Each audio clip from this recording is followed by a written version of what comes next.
আসসালামু আলাইকুম রহমতুল্লাহি ওয়া বারাকাতুহু। বিসমিল্লাহির রহমানির রহিম।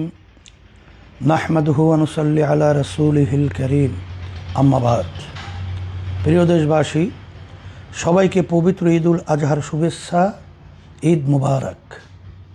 প্রিয় দেশবাসী, হযরত ইব্রাহিম আলাইহিসসালাতু ওয়াসসালামের স্মৃতি বিজড়িত এই ঈদুল আজহা।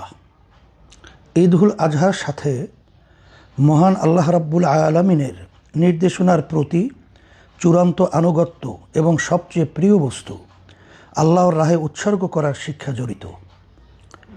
আমাদেরকেও সেই শিক্ষা ধারণ করতে হবে।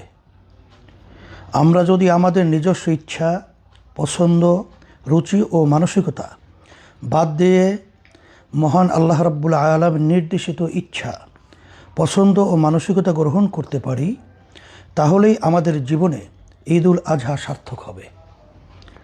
প্রিয় দেশবাসী, আমরা খুবই অস্থির সময় পার করছি।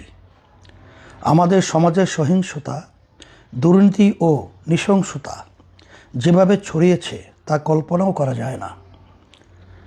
সাম্প্রতিক রামিসা সহ বিভিন্ন হত্যাকাণ্ডের যে বীভৎসতা আমরা দেখেছি, তা কোনো মানুষের পক্ষে সম্ভব না, কিন্তু তা আমাদের সমাজেই ঘটেছে।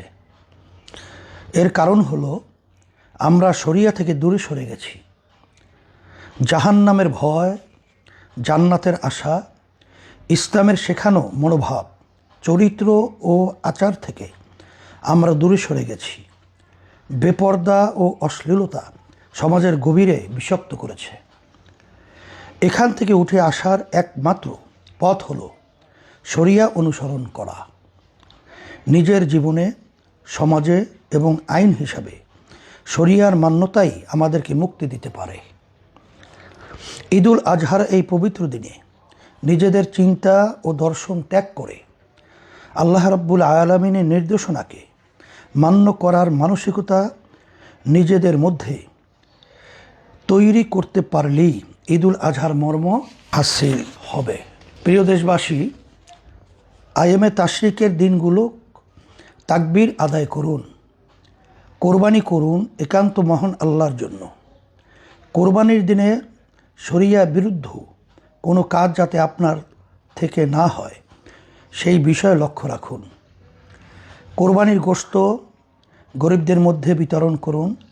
বিশেষ করে আপনার যে আত্মীয় ও প্রতিবেশী কোরবানি করে নাই, তাদের বাসায় গোশত প্রেরণ করুন, যাতে সকলে মিলে আনন্দে ঈদ উদযাপন করতে পারি।